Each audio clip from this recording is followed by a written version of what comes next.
अपनी बेटी को एक गुंडे का ले पिंग ने तरबूज का चाकू लेकर बैशा नदी में हजारों लोगों को मार डाला था, जिससे इतिहास बदल गया था। उस रात खून से नदी लाल हो गई और उसका नाम अंडरवर्ल्ड में एक टैबू बन गया। लेकिन आखिर में उसने अपने भाइयों को बचाने के लिए इल्जाम अपने ऊपर ले लिया और 15 साल जेल की सजा पाई। आज उसकी रिहाई का दिन होना था। अपनी पत्नी और बेटी की दिल को छू लेने वाली तस्वीरें देखकर उसने कसम खाई कि वह फिर कभी अंडरवर्ल्ड में कदम नहीं रखेगी।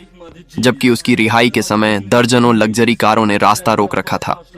उसके पुराने साथी काले सूट पहने और ड्रैगन गेट के निशान लिए हुए वह आदमी उसके सामने घुटनों के बल बैठ गया और उससे कंट्रोल वापस पाने की गुजारिश करने लगा।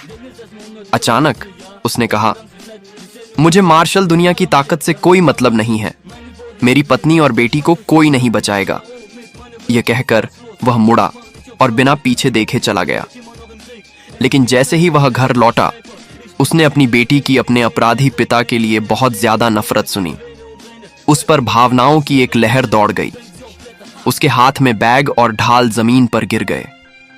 उसे समझ नहीं आ रहा था कि उस औरत का सामना कैसे करे जिसे उसने 15 साल से नहीं देखा था। उसने अपनी बेटी का सिर छूने के लिए हाथ बढ़ाया, लेकिन वह नफरत से दूर हो गई। उसकी पत्नी ने अपनी बेटी से उसे डैड कहने के लिए कहा, लेकिन उसने लाल आंखों से जिद करते हुए कहा, मेरे पास ऐसा बेकार पिता नहीं है। उसने अपनी मां का हाथ झटक दिया और मुड़ गई। उस आदमी को वहीं खड़ा छोड़ दिया। उसकी पीठ पर बना टैटू जलता हुआ लग रहा था। पता चला कि 15 साल की गैर हाजिरी की भरपाई करने का मौका भी दोबारा जीना था।